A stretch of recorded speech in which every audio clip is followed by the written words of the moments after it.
الحمد لله وكفى وسلام على عباده الذين اصطفى أما بعد أعوذ بالله من الشيطان الرجيم بسم الله الرحمن الرحيم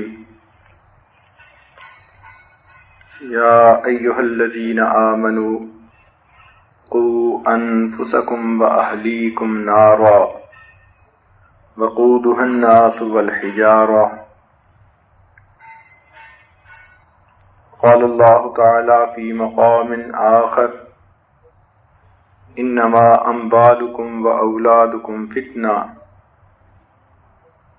سبحان ربك رب العزة عما يصفون وسلام على المرسلين والحمد لله رب العالمين اللهم صل على سيدنا محمد وعلى آل سيدنا محمد وبارك وسلم اللهم صل على سيدنا محمد وعلى آل سيدنا محمد وبارك وسلم اللهم صل على سيدنا محمد وعلى آل سيدنا محمد وبارك وسلم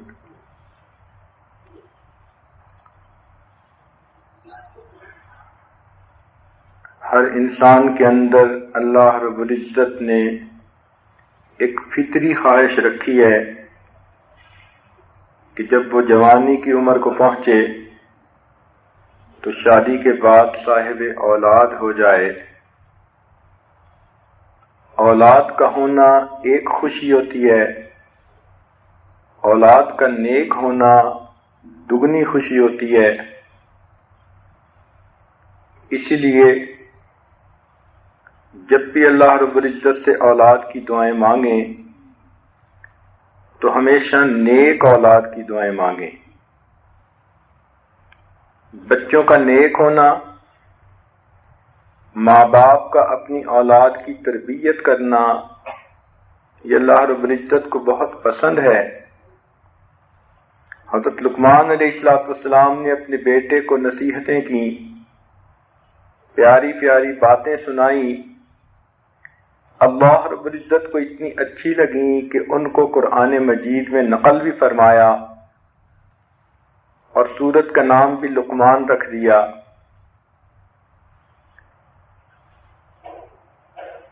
انبیاء کرام نے اپنی زندگیوں میں اپنی اولادوں کے لیے دعائیں مانگی، لیکن اگر ان کی دعاؤں کے الفاظ دیکھے جائیں تو فقط انہوں نے اولاد نہیں مانگی بلکہ نیک اولاد مانگی۔ حضرت ابراہیم علیہ السلام کو بڑھاپے میں جا کر اولاد ملی تو دعا مانگتے تھے رب ہب لی من الصالحین، اے اللہ مجھے نیک بیٹا عطا فرما دے۔ حضرت زکریا علیہ السلام بوڑھے ہو گئے مگر اولاد کی نعمت نصیب نہیں ہوئی۔ اللہ رب العزت سے دعائیں کرتے ہیں، مایوس نہیں ہوئے، اگرچہ ظاہری بدن میں بڑھاپے کے آثار ظاہر ہو گئے، ہڈیاں گھلنے لگیں، سارے بال سفید ہو کر چمکنے لگے۔ اس عمر میں تو انسان کی ہمتیں ٹوٹ جاتی ہیں، نا امیدی دل میں آنے لگ جاتی ہے، مگر وہ تو اللہ رب العزت کے پیغمبر تھے، انہیں پتا تھا کہ یہ سب کچھ اللہ رب العزت کے حکم سے ہوتا ہے، چنانچہ بڑھاپے میں بھی دعا مانگنے لگے۔ قرآن مجید نے پیارے انداز سے اس دعا کو نقل کیا، کاف ہا یا عین صاد ذکر رحمت ربک عبدہ زکریا۔ تو اللہ رب العزت زکریا علیہ السلام کا ذکر فرماتے ہیں، اذ نادى ربہ نداء خفیا، جب انہوں نے پکارا اپنے رب کو خفی انداز سے، اب سوچئے کہ جب دل میں تمنا ہوتی ہے تو بے اختیار انسان کے دل سے دعائیں نکل رہی ہوتی ہیں. انسان کبھی تنہائیوں میں جا کے دعائیں مانگتا ہے، کبھی اونچی مانگتا ہے، کبھی خفی انداز میں مانگتا ہے. مگر زکریا علیہ السلام نے دعا کیا مانگی؟ قول یہ عرض کیا، رب انی وہن العظم منی، اے اللہ میری ہڈیاں اب گھلنے کا وقت آ گیا. واشتعل الرأس شیبا، میرے بال سفید ہو کر چمکنے لگ گئے. ولم اکم بدعائک رب شقیا، لیکن اے اللہ میں آپ سے جو دعائیں مانگتا ہوں اس بارے میں نا امید نہیں ہوں. اب دعا مانگتے مانگتے جس پر بڑھاپا آ جائے اور پھر بھی وہ اتنی لجاجت سے اور اس قدر عاجزی اور نیاز مندی سے دعائیں مانگ رہا ہو تو پروردگار کی رحمت کو جوش آیا. ان کی دعا کیا تھی؟ وَإِنِّي خِفْتُ الْمَوَالِيَ مِنْ وَرَائِي وَكَانَتِ امْرَأَتِي عَاقِرَ فَهَبْ لِي مِن لَّدُنكَ وَلِيًّا يَرِثُنِي وَيَرِثُ مِنْ آلِ يَعْقُوبَ وَاجْعَلْهُ رَبِّ رَضِيًّا. کتنی پیاری دعا مانگی. بیٹا بھی مانگا تو ایسا کہ جو اپنے باپ دادا کے کمالات کا وارث بنے، اپنے باپ دادا کے علوم کا وارث بنے. تو یہی اصل مقصود ہوتا ہے کہ اولاد ہو اور نیک ہو جو انسان کے لیے صدقہ جاریہ بن جائے. حدیث پاک میں آتا ہے کہ جب انسان اس دنیا سے فوت ہو جاتا ہے انقطع عملہ الا ثلاث، اس کے عمل منقطع ہو جاتے ہیں سوائے 3 عملوں کے. ان میں سے ایک، اگر اس نے اللہ کے راستے میں صدقہ کیا تو اس صدقہ جاریہ کا ثواب اسے ملتا رہتا ہے. دوسرا، اگر اس نے اپنے علم سے دوسروں کو فائدہ پہنچایا تو یہ بھی اس کو ثواب ملتا رہتا ہے. اور تیسرا، حدیث پاک میں فرمایا ولد صالح، اگر اس نے اپنے پیچھے نیک اولاد چھوڑی، اولاد کا جتنا بھی اعمال ہوگا ان کے اجر کے مطابق اولاد کو بھی ملے گا. اللہ تعالیٰ ان کے والدین کے نامہ اعمال میں بھی لکھیں گے. بلکہ بعض روایات میں آتا ہے کہ بچہ جب دنیا میں پیدا ہوتا ہے اس وقت سے لے کر مرنے تک اگر وہ نیک بنا تو جتنی مرتبہ دنیا میں سانس لیتا ہے ہر سانس کے بدلے اس کے ماں باپ کو اجر دیا جاتا ہے. اسی لیے اولاد مانگیں تو ہمیشہ نیک مانگیں. حضرت زکریا علیہ السلام دعائیں مانگ رہے ہیں. اللہ تعالیٰ کی شان دیکھیے کہ بی بی مریم محراب میں ہیں، مسجد میں ہیں. زکریا علیہ السلام ان کو چھوڑ کر کہیں دعوت کے کام پر چلے گئے. دیر سے ذرا واپس آئے. خیال تھا کہ بی بی مریم کے پاس کھانا ختم ہو چکا ہوگا، لیکن جب وہاں آئے تو ان کو بے موسم کے پھل کھاتے ہوئے دیکھا. پوچھا یا مریم انا لک ھذا؟ قالت هو من عند اللہ. مریم نے جواب دیا یہ اللہ رب العزت کی طرف سے ہے. ان اللہ یرزق من یشاء بغیر حساب. جب مریم نے یہ بات کہی کہ بے موسم کے پھل مجھے پروردگار نے عطا کیے، اب دل میں بیٹے کی تمنا تو تھی ہی صحیح، دعائیں تو پہلے بھی مانگتے تھے، لیکن موقع کے مطابق پھر دل میں یاد آ گئی. قرآن نے بتلا دیا ہنالک دعا زکریا ربہ. زکریا علیہ السلام کو اپنی بات یاد آ گئی اور اس موقع پر انہوں نے اپنے رب سے پکار کی، دعا کی، رب ہب لی من لدنک ذریۃ طیبہ. اے اللہ مجھے بھی پاک نیک بیٹا عطا فرما دے. انک سمیع الدعاء. اے پروردگار اگر آپ مریم کو بے موسم کے پھل دے سکتے ہیں، میں بھی بوڑھا ہو چکا ہوں، میری بھی اولاد کا موسم تو نہیں، مگر مجھے بھی بے موسم کا پھل عطا کر دیجئے. اللہ رب العزت نے دعا کو اسی وقت قبول فرمایا